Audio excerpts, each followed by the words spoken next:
Welcome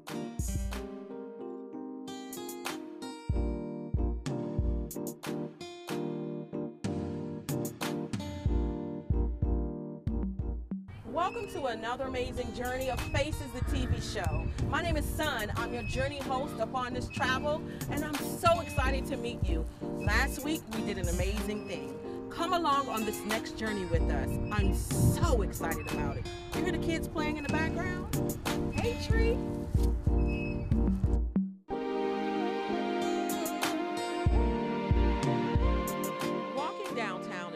North Carolina, I came across an old friend, Alan Murphy, owner of Coastal Kicks. His story was very interesting. So you're a business owner. Mm-hmm. How or what obstacles did you have to go through to become a business owner? It's something new every day. Really? I'm still trying to figure everything out. I still get surprised with something every day. Mm-hmm. But you know, keep going, perseverance, and things seem to get easier every day as well. Mm-hmm. So the artistry on your arm. Tell us a little bit about the artistry on your arm. It's the poem "If" by Rudyard Kipling. Mm-hmm. My dad used to read it to me every day when I was a little kid, when I was like 5 or 6, and I didn't really know what he was talking about. But it's basically saying, like, if you can hold your head while all others are losing theirs, if you can fill each minute with 60 seconds worth of distance time, something like that, I don't know. But basically all the type of things you have to do, and if you can do it, then you'll grow up and be a man. Mm-hmm. So when my dad had been dead for 5 years, you know, instead of like getting a tattoo of his face or his name or something like that, mm-hmm. let's get this poem, you know what I'm saying? That kind of as a way to, you know, like reflect on what he's taught me. Right. Or what I've learned from it. Do you think you've become the man you wanted to become yet? Nah, not yet. How far you think you gotta go? I'm very far. Very far? I'm very far, very far. Like I'm at the point now, right? Like where we can do nice things. Like I can mentor high school kids, and I can, you know, like I can give speeches at schools and things of that nature. But like I'm still not at the point yet, like where I can like really make a big difference, like a big impact to little kids. I get to that point, get a couple other things up. Get my store a little bit better off and whatnot, and then we can start like making donations, things of that nature. Like I got a plan, right, where like next school year, I've already talked to a couple principals about it. I'm gonna you know, just like bring me your grades, bring me your report cards. Like you improve your report card 25%, I'm gonna give you any pair of shoes. Like not know you can get these, but you can't get these. Right. Not know you can buy these if your mama buys a pair. No. Mm-hmm. You bring your grades up, and I'll give you any pair of shoes in the store that fits you. And we decided we had to do it that way because you can't say, oh, it has to be straight A's, you know, because not everybody is a straight A student. Right.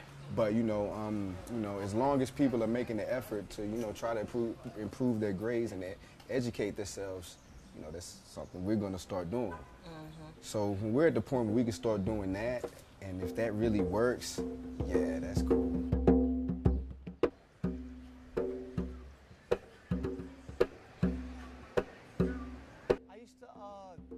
I used to travel around the United States a long time ago.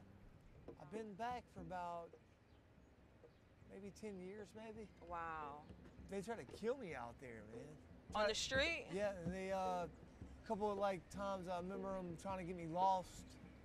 Wow. And I was in, these guys go, let's go in the woods and party. I was in New Mexico, and we was in the woods, and so I'm like falling, like I remember the stars up on there and the moon, and I was with my dog, and when I got to the place, I took a hit of LSD, and then they pulled, like when I was at my peak, they pulled a gun out on me, and they go, I said, why you want to shoot me? I'm just a homeless man. I got 9 months, almost 9 months clean off of alcohol. All right. What's the date today, the 15th? Today is the 12th. Oh, the 15th, I have 9 months. Look at you. Alcohol and drug-free. That's amazing. Yeah. If you can look at someone today and that's doing that may be addicted to alcohol or maybe addicted to drugs. See, a friend of mine, I said, once you get your disability, because he has seizures, they found him in the woods dead. Oh, goodness. He had a seizure dead in the woods. But if you can talk to someone that is addicted to drugs or alcohol to help them kick the habit, what would you say to them? Well, I say to them, I'll say get into treatment, start writing about your life story. And all the little secrets you got inside, deepest, darkest secrets you got in your head, get them out. Get them out of you. Cry about it. Get it out of you. If you hold it in, it's going to hold you back. Wow. That's amazing.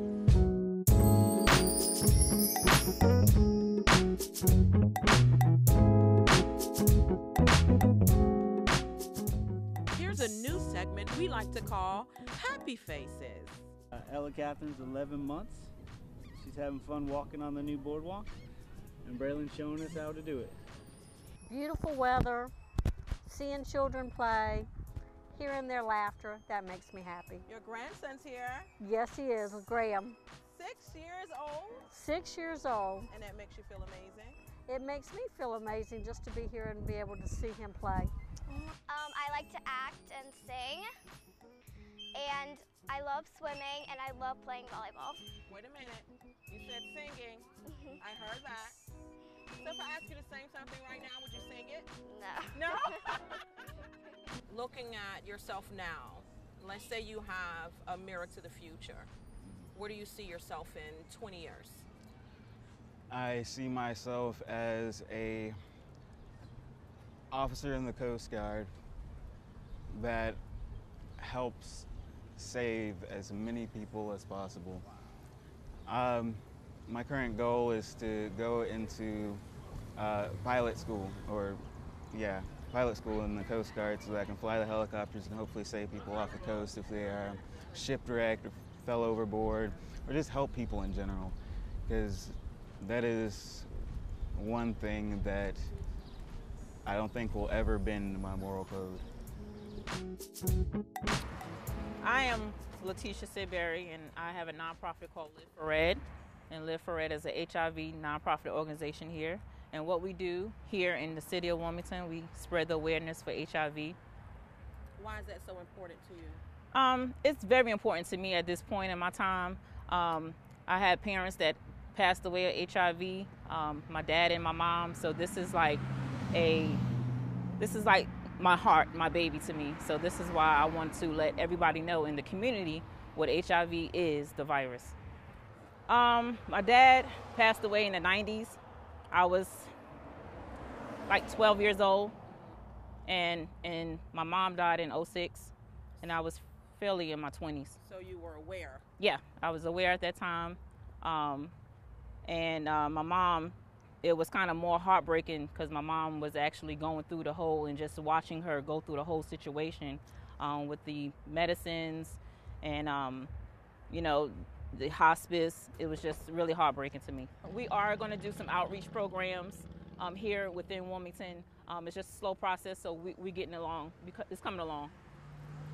So tell us how to reach you again. You can reach me at 910-262-5266, or you can email me at liveforred14@gmail.com, or you can catch us on Facebook, Live for Red, hit like, and I hope that everyone out here is protecting yourself. Let's break this silence. Let's be heard. Let people know in the community about HIV. Let's educate everybody and let everybody know just because you may have HIV don't forget about your dreams and goals that you have in the past. Keep going, go forward. Don't let HIV stop you from what you're doing. In today's society, we look at the color or the context of someone's skin to forget about what their mind can bring to Earth's revelation. If you look around your community, there's so many faces. Are we aware of the beauty of the faces? Are we understanding what the faces are giving us in today's society? I was a 14 Echo, which is a Patriot missile maintainer operator. I joined in '96. The Army. Joined in '96. I got out in 2002. I think the big thing for me, what I got from the Army, was be in the right place at the right time in the right uniform. And that goes through everything, with job interviews, with just in everyday life. Also just being aware of your surroundings too, as part of it. What I really enjoyed though was the people I met, and then how those relationships have gone on. Like since I've gotten out, we still talk. I think once you're Army, you're always Army. And I've been a performance poet and spoken word artist for about 10 But years when now. I met Mary, she could only be described as more. She was 7 years sober, cocaine survivor, beautiful. She was clipped, angel feather, perfect. I lost myself in the wisdom laid in her smile. She is a comeback story, an open-ended ending, and I have loved every one of her broken memories. Trapped her hard as heart's misfortune, locked it in their cheek behind my jaw until she could believe again. Listen, people are in no way perfect. But that's why God invented love. The boyfriend, husband? Well, I don't have one. At all? You're not, no prospects or anything? Nothing. No. Yeah. We got to get Wilmington straight. Wow, that is awesome. I don't know if it's Wilmington. It might be me. No, it's not you. It's not you. We got to get. So. No, absolutely not. I'm still shocked that you're 62. There's a lot of eligible men here. You know. I think there are. We just gotta find them for you. I think they're scared to come outside because they don't think they're beautiful, eligible women looking like you at 62. That's the problem. They probably think 62 is kind of like, you know, because people get older kind of quickly now. But you don't look that age. You look amazing. Thank you. We just moved from Fort Bragg. Are you liking it here so far? Yeah, we do. My husband he's flipping homes. So he's working on a house downtown. And you said he was in the military? He was. Today is his first day as a civilian. How does that feel about you? How does that feel? How does that make you feel? It makes me feel very good. It's very stressful being in the military. So I'm just happy that it's done and he's safe, you know.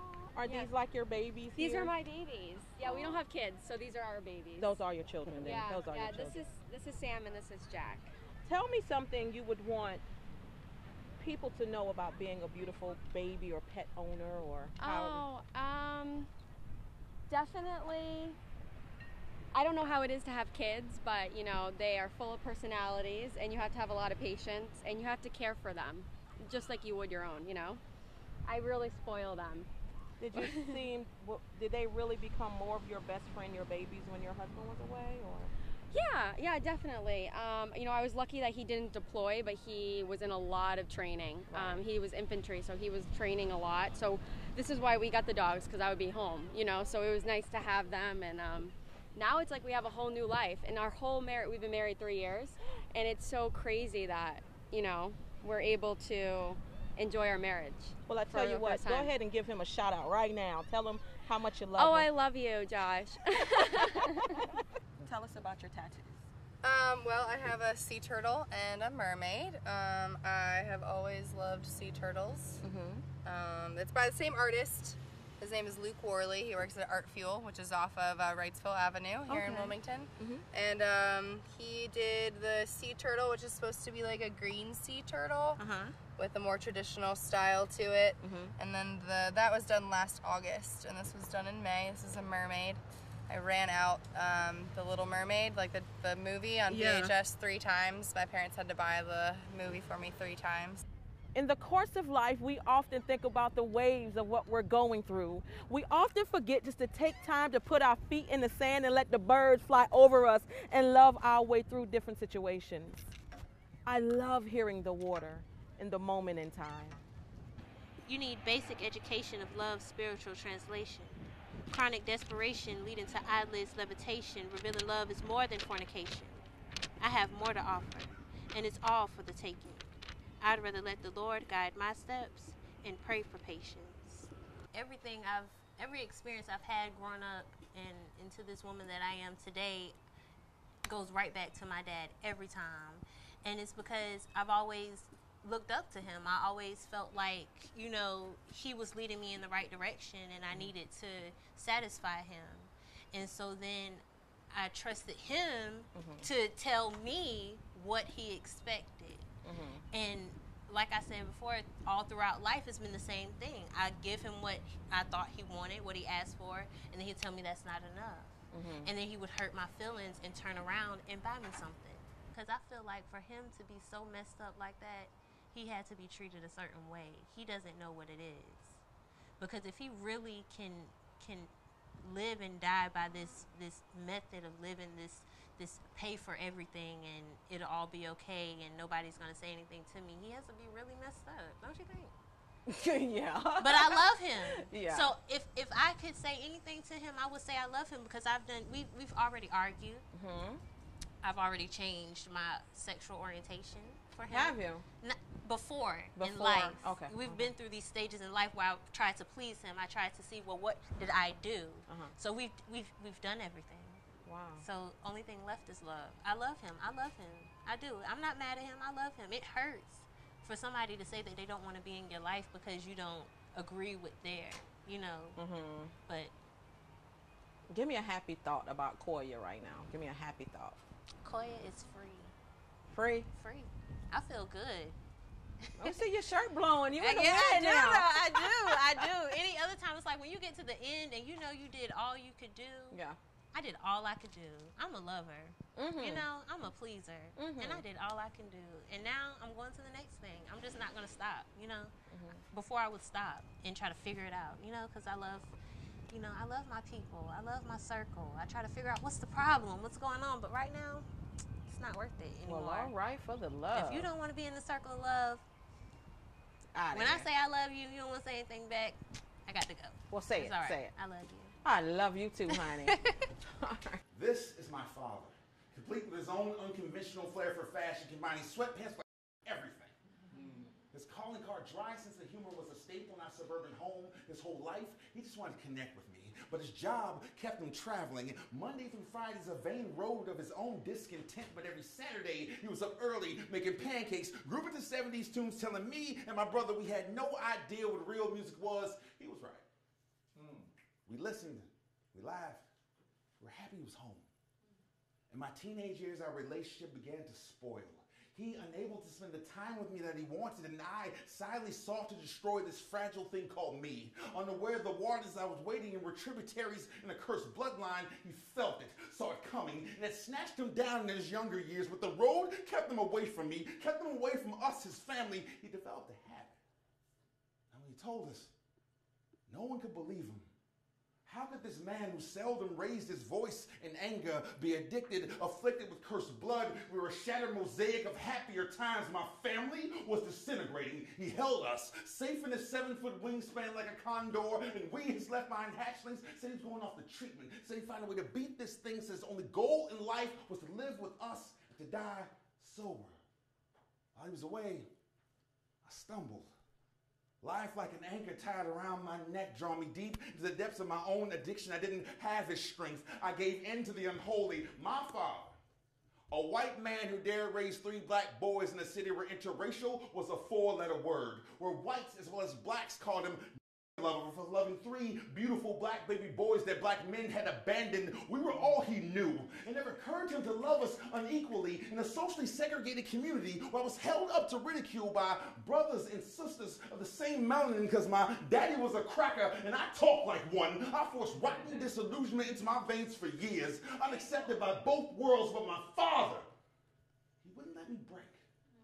He told me, son, there are those among us who violently fear that which they do not understand. 100 different forms of fear drives this storm that no man, black or white, tell you are the child of God. I didn't believe him until much later on. 17 years sober when the cancer came for him, told me in his life he was no superhero. He just loved. With the full force of his gigantic frame, he gave the best of himself to each day and let the rest lie peaceful. We were all there with him when he passed, our faces overflowing with tears that seemed to stream forever, becoming blue, and his eyes still twinkling. See, he refused the morphine.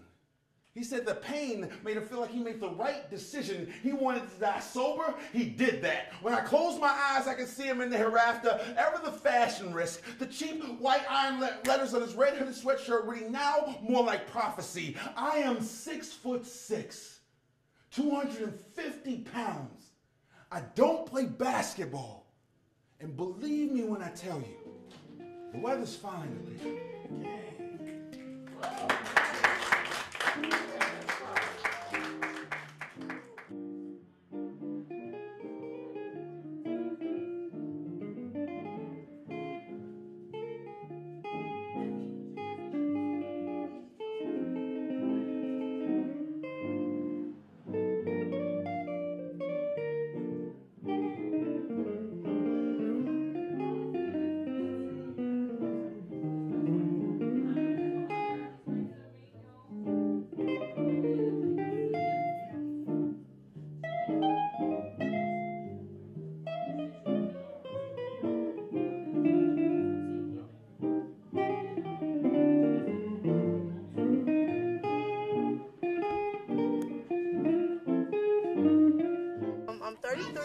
got 4 kids.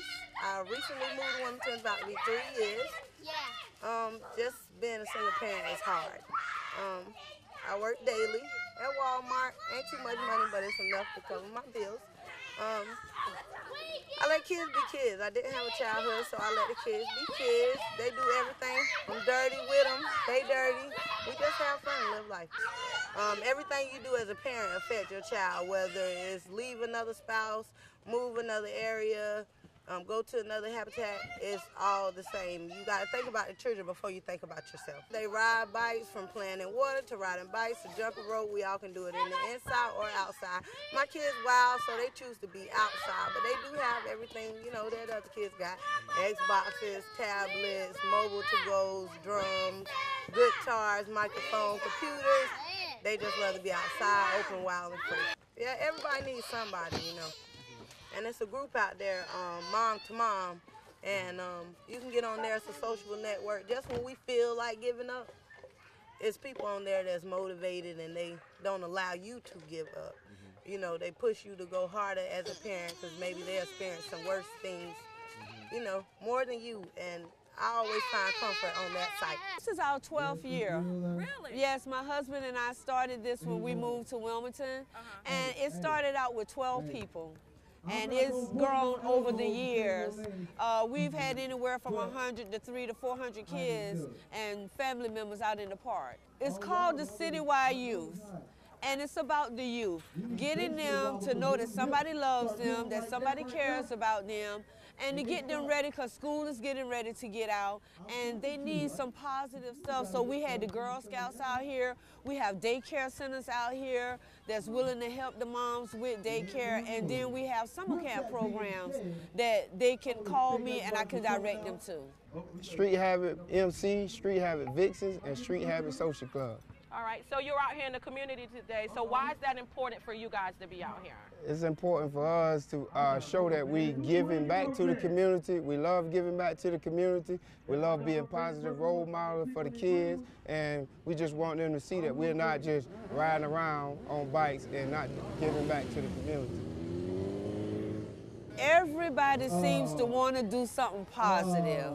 And that's one of the main reasons why we do this, to show some love and to be family oriented. It takes a village to raise a child. That's what we believe in, that it does that. The down is that the drugs, the killing, the gangs, we try to tell them you don't need that life. You can have a better life if you just find somebody to be a mentor to you. Like my son that's in the background, he's a DJ, and he's a young man, but he has a group of people, young men, that get together and try to help these other young, boys do something, especially in the summertime, because the parents are at work, they are not in school. So we try to give them something where they can get a nutritionist meal, lunch. There's different places they can do free lunch. So we try to give them that direction, to show them where to go, just to keep them off the street. That's our whole main purpose of doing this, is to let them know that somebody do care about them. God blessed us to have this, and that all my babies are out here, those that I didn't have, as well as those that I do have. Grands are here, the grandmamas, granddaddies, everybody. And it's a community affair. It's just not True Foundation Ministry affair. It's the whole community, and I love community. This poem's called Good Time Girl. I love it when you just don't care. I love it when you dance like nobody else is there. When it gets hard, don't be afraid. We don't care what them people say. I love it when you don't take no. I love it when you do what you do, cause you just said so. Tell them all go home, we out late. We don't care what them people say. Mary's problem was that she drank too much. Balanced bourbon in shot glasses as deep as beakers. Her body was this well-run chemistry set. Always adding Adderall to catch up to daybreak nightmares. Klonopin is quite right for the come down. No stranger to waking up Swaddled in strange sheets, the taste of tequila turns morning mouth into a sweatshop. Questions hurled at the black. How did I get here? Where's my phone? Where's my keys? Where's my car? Who's this in the bed with me? Struggling to figure out where misplaced parked car lay and wait for walk of shame fantasy. See, Mary's a good time girl, and for her, there's always one more one-way rail to Graceland, one more broken birthday shot that puts you back into the body. Her father, he was a coal miner, and the day he graduated from high school, his father before him reached elbow deep into the ice chest, handed him a cold beer. Next morning, ushered him into the sanctity of his very own blessed black coal pit. Her mother was prom queen, complete with meth-soaked tiara. Some women are born lonely, so she harvested the fingerprints of other women's husbands, kept them deep in her panty line. Temptation can be a family sport. So when Mary lit the fuse to dynamite herself out of Stockholm, West Virginia, it was more jailbreak than exodus. Vowed never again to let eyes settle on cold, gray, destitute West Virginia skies. Her heart pumped bass nectar, complete with this insatiable desire to burn free through love, leaving charred, heart-shaped outlines littering her landscape, the life of a good time girl. But this morning, when Mary woke up, she felt less, unmistakably less. Less than the cab fare stash in her lucky bra. She could feel all the alien fingerprints, all the little wicked white lines in her lungs holding her up. She rose up out of Mr. No-Name's glittery love shack, pointed feet towards a tomorrow previously not thought possible, a morning when thoughts didn't circle like questioning sharks. Where am I? How did I get here? Where's my phone? Where's my keys? Where are my clothes? The life of a good time girl. But when I met Mary, she could only be described as more. She was 7 years sober, cocaine survivor, beautiful. What an amazing journey we both just shared, listening to people's life stories and even having happy FaceTime. I love that new segment in there. Listen, if you want to be a sponsor, a corporate sponsor like Occasions Event Center does here in Leland, North Carolina, contact us at Facez, the TV show 2015 at gmail.com. We look forward to hearing from you that way, and as well as going on your life journey with you. I can't wait to see you until next time on Facez, the TV show.